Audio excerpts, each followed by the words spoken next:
यह संवाद रामायण के उत्तरकांड में काग भुसुंडी और गरुण का संवाद है, जिसमें काग भुसुंड अपने पूर्व की कथा सुना रहे हैं। बताते हैं कि हम इतनी बड़ी गलती कर चुके थे, गुरु का सम्मान नहीं कर पाए, महादेव रूठ गए और हाथ में त्रिशूल लेकर के प्रकट हो गए। उस समय उस ब्राह्मण देवता ने, गुरुदेव ने रुद्राष्टक का पाठ करके भगवान को शांत किया, तो शिव शांत हो जाते हैं। रुद्राष्टक का पाठ करते कृपा कर देते हैं। तो और कुछ भी नहीं आता है शिव के नाम पर, तो आप रुद्राष्टक का पाठ करते हुए शिव को प्राय रोज शाही अभिषेक कर लें। जलधारा शिव प्रिया, जैसे माताओं का आभूषण लाके पति दे देता है तो माताएं बहुत प्रसन्न हो जाती हैं। अब आप होती हैं कि नहीं आप जाने, नहीं तो वर्णन यही है, आभूषण से नारी बड़ा प्रसन्न हो जाती है और जल की धारा गिरते ही शंकर ऐसी अति प्रसन्न हो जाते हैं, उनकी खुशी का ठिकाना नहीं रहता, इतने वह प्रसन्न हो जाते हैं। तो अभिषेकादात्म आत्मा शुद्धि, अभिषेक से आत्म शुद्धि हो जाती है। जो महारुद्राभिषेक नित्य करते हैं उनका घर काशी हो जाता है। जैसा कि ग्रंथ में है, उस घर को साधारण घर मत समझिए, जिसके घर में नित्य भगवान का रुद्राभिषेक होता है वो घर काशी।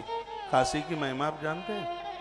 काशी की महिमा आप सुनेंगे, काशी में तो कोई आत्महत्या करके भी मर गया है तो वो भी मुक्त हो जाता है, ऐसा काशी महात्म्य में वर्णन है।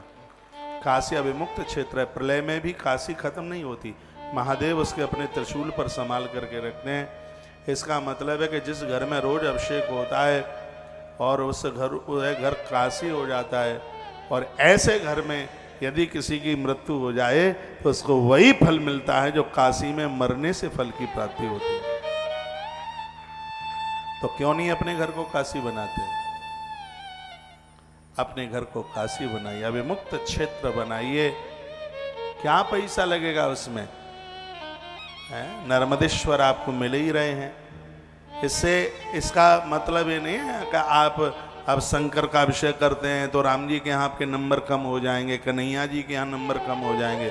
इनके यहाँ नंबर और ज़्यादा बढ़ जाएंगे। क्यों बढ़ जाएंगे? शंकर मास्टर है, शंकर मास्टर है। हमें देवताओं की सेवा पूजा कैसे करनी चाहिए ये शिव से जुड़ करके पता लगता है, क्योंकि शिव का एक दूसरा नाम है शंकर, और शंकर का अर्थ है जिसने पूरी दुनिया को संस्कार दिए हैं, उसे शंकर कहते हैं। यहाँ तो किसी को कुछ पता ही नहीं।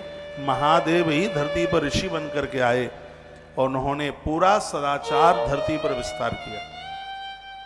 एक महात्मा श्वेत केतु आए जिनको किसी को पता ही नहीं था कि शादियों का विधान क्या होता है, ये लामा फेरा ये सब होता है, और ये सगाई संबंध, एक गोत्र के साथ विवाह न करें, पति पत्नी के साथ भांवर 7 फेरे, ये सब महात्मा श्वेत केतु जो महात्मा अष्टावक्र के सगे मामा थे, अनादि काल की बात है, ये सब प्रचार किया उन्होंने। ये भगवान शंकर के बहुत बड़े पुजारी थे, शंकर के आदेश से सब कुछ हुआ। आप कन्हैया को खूब पूजें, राम जी को पूजें, लेकिन याद रखिएगा महादेव से दूर न जाए। भगवान कहते हैं शिव समान नहीं कोहु प्रिय मोरे, असपरतीत। भगवान कहते हैं कि इनके प्रति मेरी इतनी प्रीति है, मुझे इनसे ज्यादा कोई प्रिय नहीं है। यह उनका कहना है, शिव समान नहीं को प्रिय मोरे।